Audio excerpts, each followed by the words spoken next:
I'm going to throw in another story of another child who I thought about a lot in reading The Ghost in My Brain. I've been reading it as getting ready for this interview.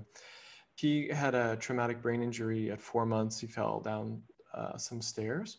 When I met him, I was very interested in his perception of space and his both visually and with sound and also with movement and the relationship between all those streams of information. And one thing that I felt in the beginning was that he was very defensive, like almost like the interaction, like he had some fear or some discomfort being in relationship. And as he's gotten more integrated in both his movement and his ability to perceive and make sense, I think, of the environment, he's gotten very playful and very fun. And like now when we have sessions together, it's like we have such a good time.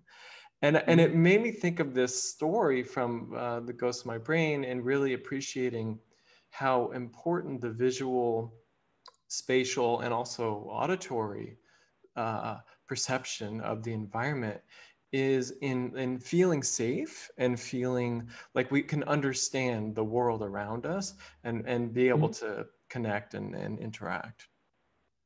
You're totally right. When I was in college, I was still fascinated by eyes and blindness. And there was a blind student who, when his roommates wanted to play tricks on him, they would have him go out like down the hall to get something, and they would move the speakers, the stereo speakers around to totally different places in the room.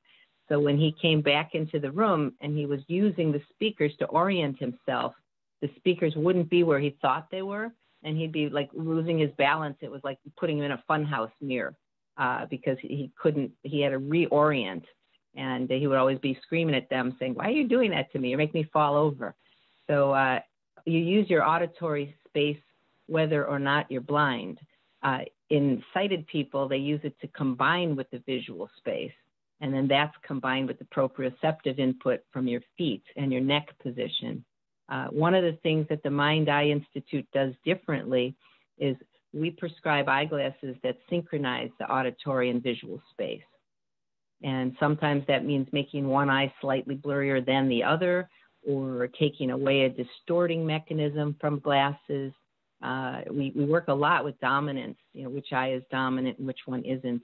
And we make sure that where you hear a sound is also where you see the target. Because if those are mismatched, you're going to have discomfort from glasses.